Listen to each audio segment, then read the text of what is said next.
Today's movie is Goodfellas.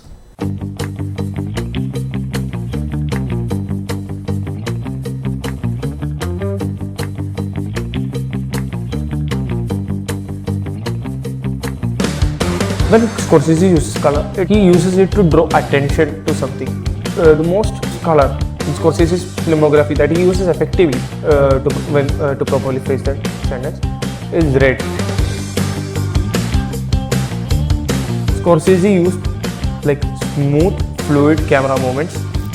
If you take and decode every scene, there's like violence is used like sparingly, like very little. Goodfellas is a masterpiece. I'll tell it right now.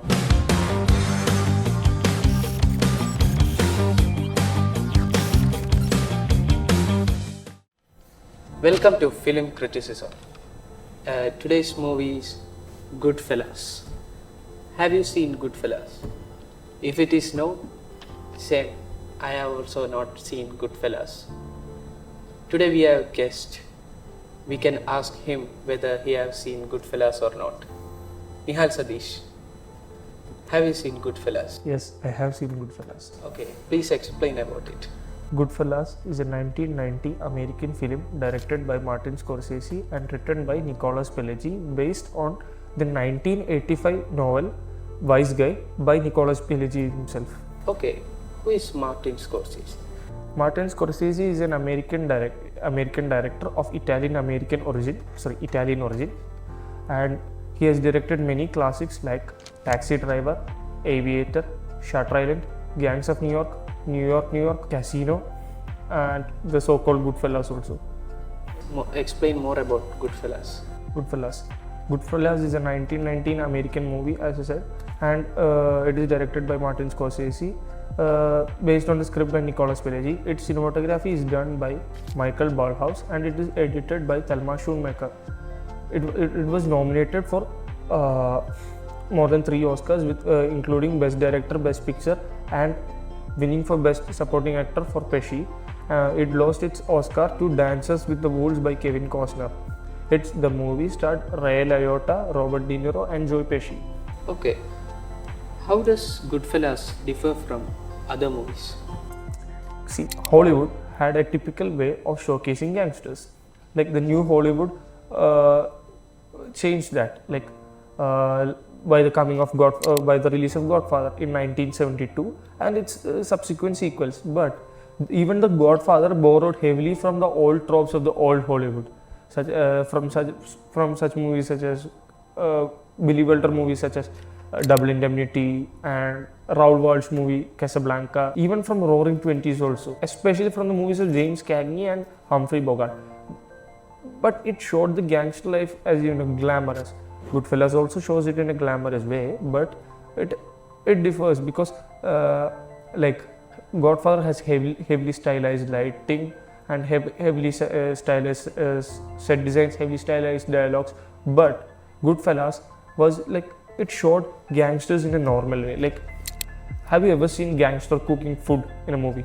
No. Yeah, Goodfellas actually shows that, and it intercuts. There is a scene in Goodfellas where the main character Ray Liotta, played by Ray Liotta, the main character's name is Henry Hill, and he is doing daily activities, and it intercuts with him doing criminal activities. So to show to show his chaotic life, he's trying to balance his normal life, that is with his family, and his criminal life that might endanger his normal life.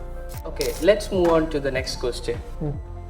How does the use of color, lighting, or camera movement reflects shifts in tone or character psychology? A very good question. In Goodfellas, when Scorsese uses color, it's not like when Scorsese uses color, he uses it to draw attention to something. There's a scene in Goodfellas after the Lufthansa bank heist.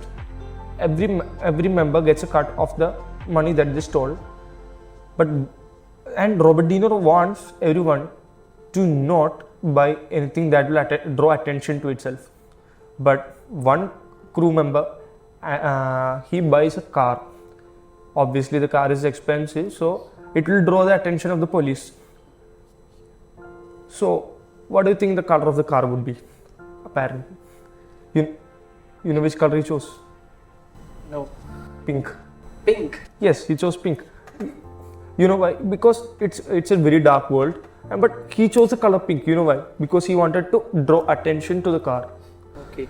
The most used color in Scorsese's filmography that he uses effectively to properly phrase that sentence is red.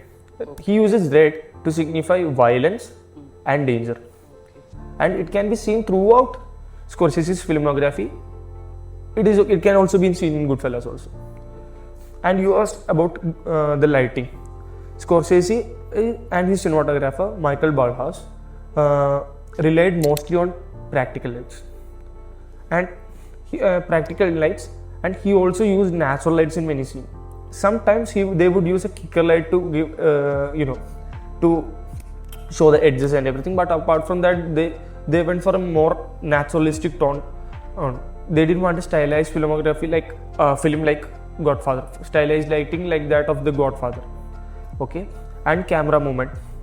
Scorsese used like smooth, fluid camera movements, and but that camera movements were also very aggressive, like push-ins, zoom outs, crash zooms, and everything. Okay, next question. How does Scorsese use of diegetic versus non-diegetic sound contribute to the storytelling?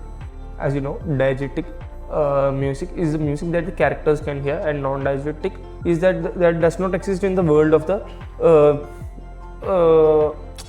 film. Sorry, only that the audience can hear. But Scorsese likes to mix it up sometimes. Sometimes he shows music. So we can hear the non-diegetic music playing, a song playing. But after some time, we see that it's playing in the radio of a character. It's called transdiegetic. He doesn't like to, follow the standard norms of storytelling and everything. Okay.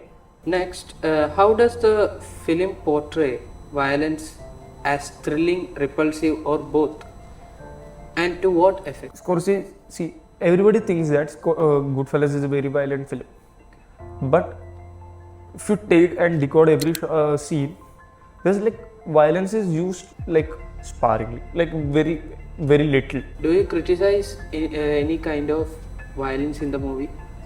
No, I don't, because the movie is about a crime. It's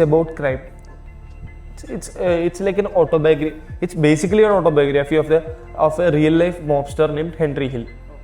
Okay, so like to show his world, to show the life, to show his life, the violence was necessary because it is his world. See, and the thing is, what do we say? There's a dialogue at the beginning of the movie. It's called, "As far as I can remember, I always wanted to be a gangster." It comes after violent killing. So it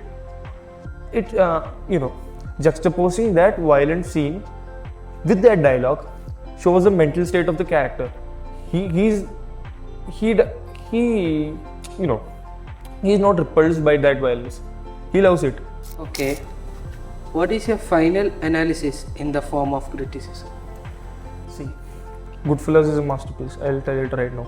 But the thing that makes Goodfellas different from other gangster movies and like most movies is that how it normalizes the people.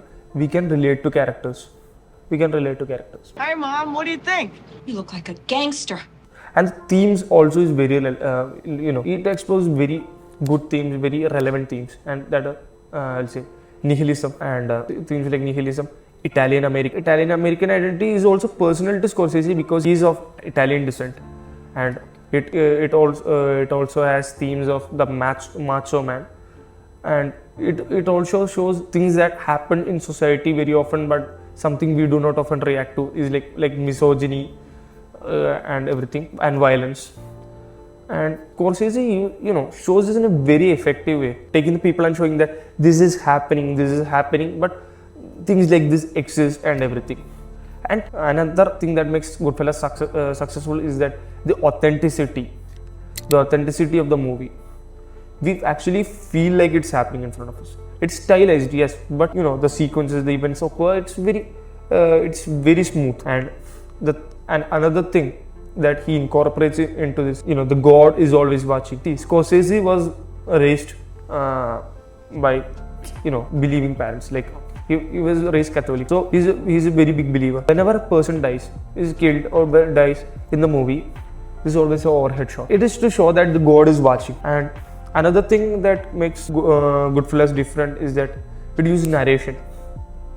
Like, yes, narration, but the character actually addresses the audience. He actually speaks to the audience, and at the end, he actually breaks the fourth wall.